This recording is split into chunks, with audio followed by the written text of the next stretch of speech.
Well, there was a car in front of me, slowing down on the hard shoulder, so I overtook it,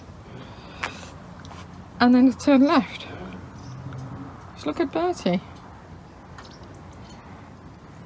I mean, look at that damage there.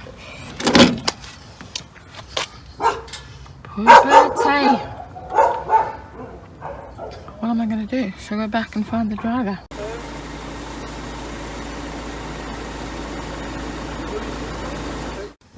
So there's the people.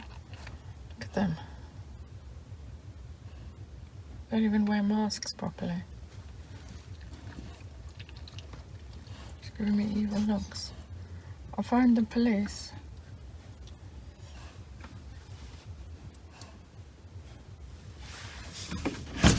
Have you contacted the police? Yeah, I'm waiting for them. You're waiting for them, yes.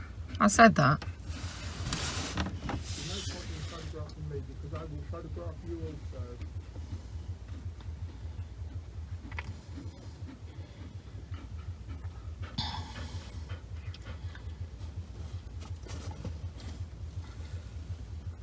I'm sure the man's drunk, right? It's New Year's Day, 9 in the morning, and his words are slurred. Basically, these English people crashed into my car, right? The man looks drunk, his words are slurred, and he pulled over. I can understand now, I can see the turning, right? It's maybe a turn, maybe he lives around here and he does this the whole time, but he pulled over to the right, onto the hard shoulder, okay, and he was practically stationary, and only once he was on the hard shoulder and he wasn't moving, so I overtook him. Only once he was stationary, he indicated left, didn't use his mirrors, cut across in front of me, and he's completely crashed in the side of Bertie.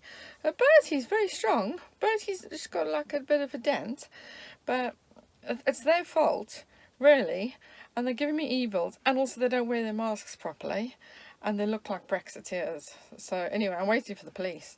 The police phoned me back as well, and the patrol's coming, and they seem quite on the ball, actually. So we'll see what happens anyway. Little road on the right, so coming towards me, which I'll walk up and take a photo. So driving down this road, people pulled onto the hard shoulder to the right, stationary, and then turned into this, they were trying to turn into this little lane on the left. They said they're allowed to do it because there's dotted lines in the road, but without indicating or anything. So there you go. They're trying to go into that road while I was overtaking on the left. So I was on the left hand side of the road, they were on the right hand side of the road. So there's some marks in the road. I showed you where they pulled across, and so they crashed into me when I was on that side of the road. And there's a recovery driver.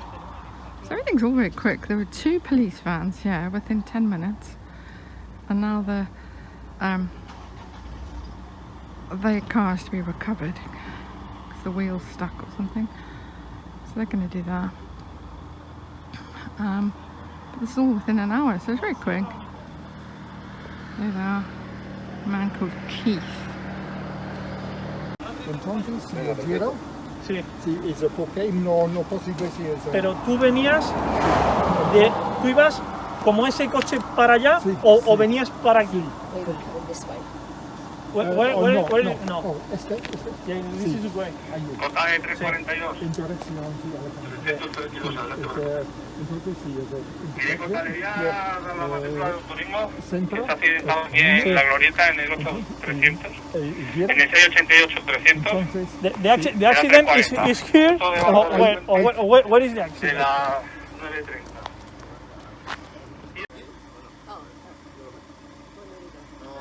No problem, my way. He has preference. sí, You go. Ven, venido. sí. El señor. Okay.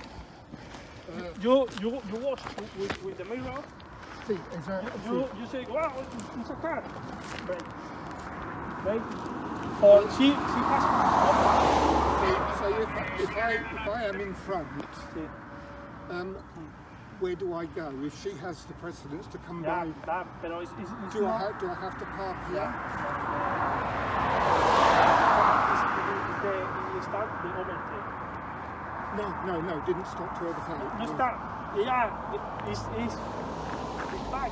Okay. You have the accident here. Yes. But the car crash. It has. Okay. This car overtake you. You can tour. You can tour. You wait. When she's overtake, you tour.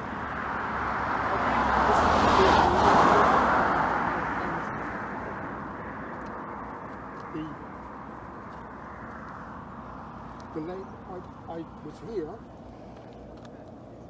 I drove here. I indicated to go left.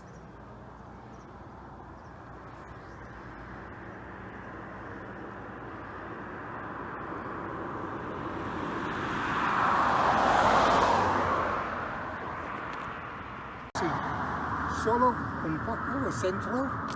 Entonces, ahí. Looks like overtaking to me. That's exactly what happened, lady. That's exactly what happened. So rude. You can have the gas here. Yes. And this car, that's here. When you turn, she's overtaking for you. Oh, she's coming. Okay. She went to come past. She's the front car. Is past you. Yeah. Yes. But she wasn't overtaking at the time though. So this is why you have to carry all this darn paperwork with you. You have to see your driver's license and then your insurance.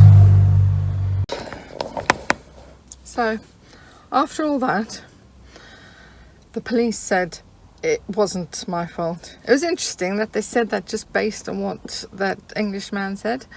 They said, obviously I was overtaking, and the man said, no, I wasn't overtaking. I just cut through after he started turning. But what was weird was this man, he was, okay, I can see it's a tight turn, right? He was turning onto a really narrow dirt track, but he was stationary on the hard shoulder before he made the turn. But he made the whole turn, right? So from the hard shoulder, he made the whole turn 90 degrees because he crashed into the side of me. He did that whole turn without seeing me, right? And I drove quite slowly. I was going like 40 miles an hour. I think even if he didn't look in his mirrors, he should have seen me, you know? So a whole 90-degree turn, he crashed into the side of me. He only saw me after he'd crashed. So I just think he's a bit slow. Obviously he didn't look in his mirrors at all. And the policeman said, well, the person who's overtaking has right of way. And he didn't think I was overtaking him because he was stationary. He just thought he was allowed to turn there. Maybe he lives near there and he does that turn every day. Maybe he never looks in his mirrors. But yeah, and it's quite a big road as well. I mean, that used to be the main road before they built the toll road, which is now no longer a toll road. But I took that road instead of the dual carriageway because I thought it would be more scenic. I just thought I'd say the police were really, really nice, okay? First thing they did was breathalyze us. And I had a beer yesterday. I like to sit in the sun, have a beer. I think it's the best thing to have. Just a quick, I don't know. But it was New Year's Eve last night and I didn't have a drink because I knew I was driving this morning. Partly I knew I was going to go early because I'd spoken to those people who were fixing up the house up the mountains, and they wanted to take me on a tour of the finca that's for sale. And they just said, oh yes, there is a house, oh it'd be nice, you can be our neighbours and all this. So I just thought perhaps I'd misled them because I asked the price of the finca next door to theirs, and so they think I'm going to buy this finca. So I sort of thought it would be easier if I left before they arrived. So I left where I was in the mountains at like 9 o'clock. So, but I was, yeah, maybe the only person in Spain who didn't have a drink last night, which was lucky. So first thing they do if you're in an accident is breathalyze you. And they had 2 huge bags full of breathalyzer kits in the floor of their van. And then next thing I'll tell you about is the insurance. Okay, this one policeman does the talking and he walks up and down the road with you. Spoke really good English. The other one in the van, he could also speak English. He does the paperwork, right? So they had to see my driver's license and my insurance forms. They wrote it all down. Then I had to make a statement in Spanish. So the guy just translated it, and then he signed my name. But what they do is right there on the spot, okay, just so much better than England, right? Police were there within 10 minutes. They decide who is at fault, right? They stay there, they walk around, they look at the scene, they look at the damage, they take photos, they write it down. The whole thing is done there and then in an hour, okay? It took like an hour for the whole thing. And they tick a box. They said it's not my fault. Okay, I was in the right. I was overtaking a stationary vehicle on the hard shoulder, right? So they just ticked that box. Then they gave me a phone number. They said, yeah, you just tell your insurance number, your insurance company. So the insurance company contacts the police, and then they get a copy of that form, which says other drivers at fault. And it was all done so quickly, and there and then. No faffing about, you wouldn't believe. And there were 2 police vans and a breakdown lorry there within an hour. So I was really impressed with the police, and they were really nice and polite. The policeman did ask me why I didn't drink, but I didn't want to say it. Well, I was like at the top of the mountain. But basically I knew I was driving. I do have wine in the back. You know, normally I would have a drink on New Year's Eve, but you've got to be careful. If I'd had a couple of glasses of wine last night and then I haven't had any breakfast today, it would have, you know, I could easily have been over the limit. And you might think, well, I'm only going down the road. I was only going like 40 minutes from the mountains down to St. Apollo again. But it's still very easy to be over the limit and to be arrested for that. And their limits are lower here than they are in England. So the Englishman had to have his steering had gone, so his car had to be recovered. But Bertie's fine, and I've managed to keep driving. My battery did run out because I was recording so much, but I thought it was quite entertaining with the English guy arranging rocks and trying to explain that he was in the right. But I did stop. I needed water. Went to the Repsol garage, and I also bought this huge. I can have a drink this afternoon because I didn't have a drink last night. So I got that, and I got ham, cheese, and a baguette. And now, guess where I've come to? First time, I've been here a month, right? Don't know if you can see that. First time at Burger King. So I can't fit under the height barrier, so I'm gonna have to go into the shop. But yeah, I've been trying to eat healthily and lose weight. I always lose weight when I'm in the camper van.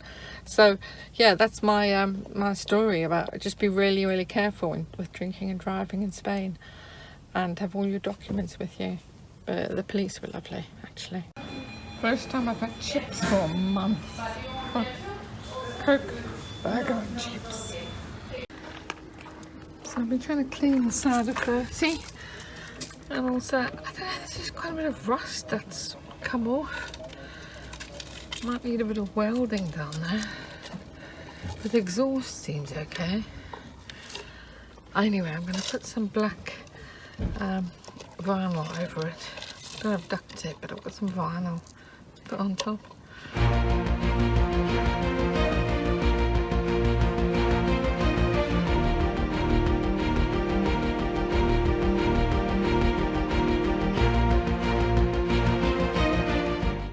And that's my van repair. There you go. I don't think it looks too bad. I mean, as long as you don't look too close up. But yeah, there's nothing falling off it. Not touching the wheels. It'll have to do. Hopefully there's no structural damage. When I go home, I'll take it to my friend who's a garage and put it up on the ramp. Get him to check underneath. But hopefully it's okay. Thanks for watching. Bye.